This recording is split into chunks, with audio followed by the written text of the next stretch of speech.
So here we have the scope probes. So you should have this bag.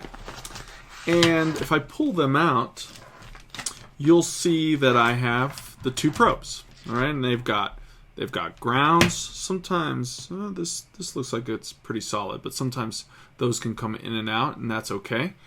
You've got a little ground clip, and you've got these clippy things that can hook on any wires.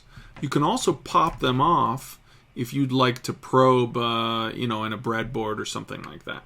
Okay.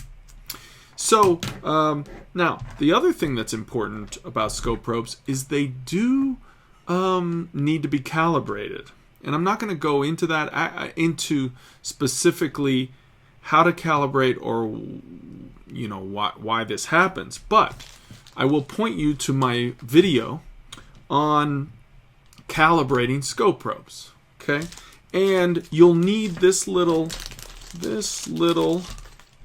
wrench or screwdriver or tool, and you'll want to adjust this what looks like a potentiometer, following the directions on that video to calibrate it. All right, so I will link that somewhere when I'm done with this video. All right. Oh, let me sneak this in. I want to talk about this switch. Okay, the 1x and the 10x. Let me just say a few quick things. I don't want to go into too much detail, but in general, if you want to use the oscilloscope, you use the 10x. Just make sure you find where in the user interface you define it. If you're going to use it for the function generator or the waveform generator, you should use it at 1x.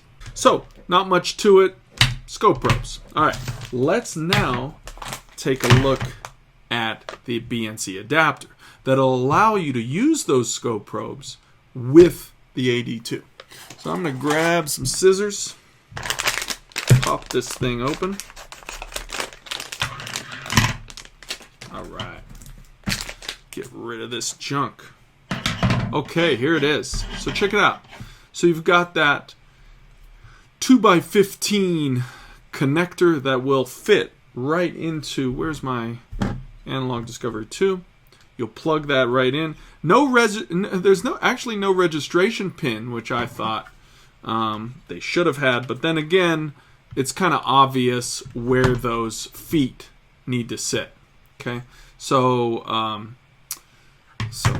arguably maybe it's unnecessary. All right, now a couple things you should know.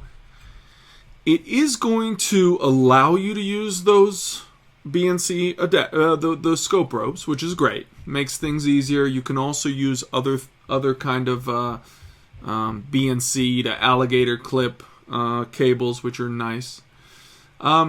It will actually increase the bandwidth, and we'll sort of look at that later when we're going over the spec sheet. But one thing I want you to note is that there's some jumpers on here. Notice that on the function generator side, or the waveform generator as they call it, you have, hard to see it here, but you have a 50 and a 0. It's on 50, and that this is the output impedance of the Bnc adapter. 50 and 0, I think for most cases, either one is fine, so I think you can just leave it. Now, this one though, the AC versus DC on the oscilloscope, most cases you need it to be on DC. All right, so I want you to pull those out. Now, I can try to do that. Don't have the greatest nails, but not bad. There it is, and I'm going to put it back in, and bam. All right, now it's set to DC. That's how you want it, and we can talk about why later, although I will leave a link somewhere over here when I'm done with this video, linking to a Keysight article about the reason. All right, let's finish it off by packing it all into this box. So let's try throw in, I'll let you know, you'll figure it out, and some tools. Don't forget, I didn't mention this yet, but these header pins come with the AD2, and they're really useful with the fly wires. Okay, put them in there, and then bam! Look at that. Excellent.